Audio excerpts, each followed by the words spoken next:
Alright, so continuing on from what I was just talking about a moment ago in part one, uh, there's a lot more recoil in this game and the damage is a lot lower. So I was finding that with an assault rifle like the FAMAS, I was getting 3 or 4 hit markers at distance before I dropped a guy, which is a lot like COD 4 and even more so like Call of Duty 2. I couldn't help but think when I was playing this game that the way that the guns handled and the damage that they did played a lot like Call of Duty 2. So if you go back that far, if you guys played that game, then you'll know what I'm talking about.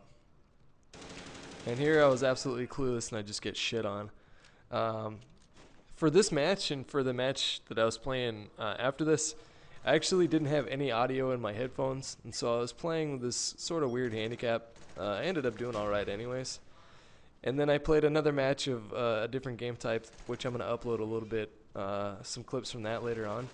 But that mode, I just really kind of sucked it up. But I'm not really showing this gameplay for you guys to sit here and say, oh my god, you're so pro at this game. It's more just so you guys can see what this game is all about. So I'll go right into questions that, for those of you guys that were following me on Twitter and asking me questions about the game, a lot of you guys are asking about the dive to prone. I don't even know if you see me do it once throughout this entire gameplay here. And that's because I didn't really find it to be that useful. In fact, I think a lot of people are going to be, yeah, here's a little RC car.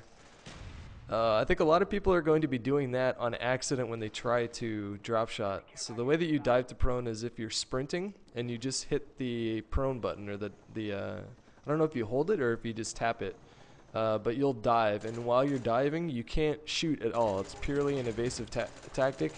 And when you do it, the animation takes a minute before you can get out of that animation. So it's basically just to kind of get around corners if you're getting shot at, but it's not an offensive maneuver whatsoever. A lot of you guys were asking about the nade damage in the game. I don't know if you guys see me chuck any nades. I can't remember, but the nade damage is pretty much identical to that of Call of Duty World at War and Modern Warfare 2, which is, it's not like a return to Zeus grenades from Call of Duty 4. And as far as like all your equipment goes, they broke it up into three different areas. You have lethal, which is like your grenades. You had Semtex regular grenade and I think a tomahawk instead of a throwing knife.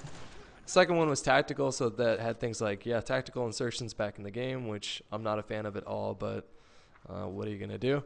And then other those are more defensive tactics than anything else. And then your third one was a piece of equipment, and that's the things like the mobile camera, motion sensors, radar jammers, things like that. This one's about to wrap up, so stay tuned for part 3.